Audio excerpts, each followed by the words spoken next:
Hello and welcome back to another episode of Math with Sohn. Today we are going to be doing a question, specifically a portion of number 4 from 2024 May-June, paper 2-3 from an AICE exam. All right, so here what we have going on is we have some ripples in some water, okay? So there is 2 different vibrations happening in this ripple tank, and they're both vibrating at the exact same frequency and the exact same amplitude and all those things. So you can assume that these are the exact same ripple effects. And what the question's asking is describe and explain the amplitude of the resultant wave at point P. Okay? So at point P, it is most likely either going to be amplified or nullified. So it's either going to have constructive or destructive interference happening there. So that's what we really have to describe. And you may notice that they've labeled the wave crest, which is where it is highest, in the thicker, darker lines, okay?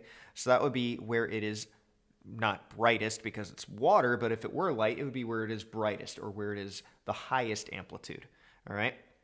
So with that in mind, there's a few things that you could do, and one thing that I like to do is try and find the crisscross pattern. So I'm doing that right now. And you may notice that I'm only putting dots on the crisscross patterns where it is in the wave crest. So I didn't do the 2 dashed lines here. But if we drew a line here, that would be the middle. And that makes sense because in the middle, that is where it is the brightest. Okay? And, well, it's not bright. It would be the biggest wave would be in the middle. Okay? And then if we go a little bit further, we'd have m is equal to 1 and m is equal to 2, and they would get a little bit dimmer down through these, but this would still be the bright spots on this wall. And they would have the same things over here. This would be like whereas m is equal to 1 on the other side, and as m is equal to 2 on the other side. Okay? And if we connect the dots, let's see how close I actually got, with the bright fringes here, here, and here, and we do that. That would be where m is equal to 1. And here, here, and here, this would be where m should have equaled 1 on the other side. But I already had a t there, so I couldn't fit it. Okay, so that's the idea. Now, where does point P fit? Well, point P, notice how it is not on a wave crest. It would be in between the wave crests that I've drawn for these m values. It's somewhere in between it, which means that it is probably not a point where we have an amplified superposition, but it has a destructive interference pattern happening here. Okay, so point P is on a not the crest, but the trough of this wave, so to speak, or where it would have 0 amplitude. It is where destructive interference is occurring. All right, and that's what it's asking. So it says describe and explain the amplitude at point P. Well, at point P,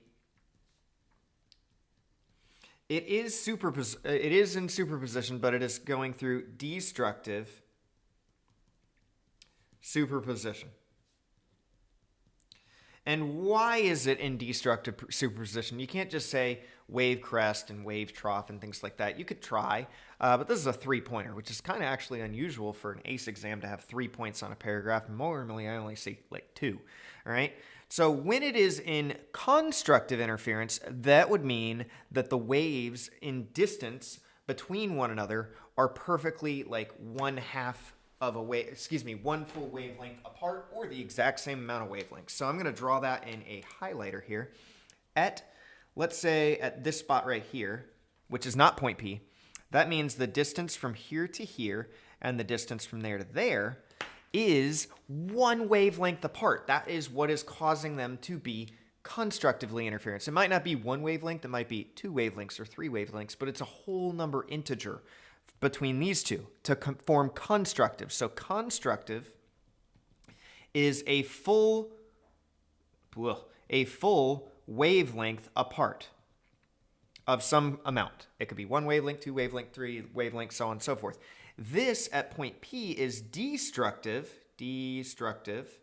which means that it is a 1/2 a wavelength apart, which means at point P, if I went from here to here to get to point P, and then I went from there to there, from S2 to point P, the difference in wavelengths here is some amount of a 1/2 a wavelength to be destructive. One of them might be at the amplitude, and the other one might be at the other one. They're going to cancel each other out at that point. So that means that we could write down, I want to get it completely right. I want to make sure I get all the points. So we got destructive interference is occurring. The path length to point P from S1 compared to S2 will be a half a wavelength apart. Okay? And therefore, the amplitude, let's actually answer it, amplitude will be 0. Now, doing that last part right there, writing amplitude will be 0 is something that I struggle with. Make sure you actually answer the question. Describe and explain the amplitude. I didn't describe and explain the amplitude yet. I just described why it's 0. Make sure you actually write that it would be 0 to be able to get that full 3 points. So an actual AICE mark scheme, you got 1 point for this, 1 point for describing something relating to the wavelengths, whether it be they would be a half wavelength apart or 180 degrees apart, and then 1 point for saying amplitude would be 0. But that's going to do it for this one. Until next time, my friends, stay positive, and I will see y'all later. Bye.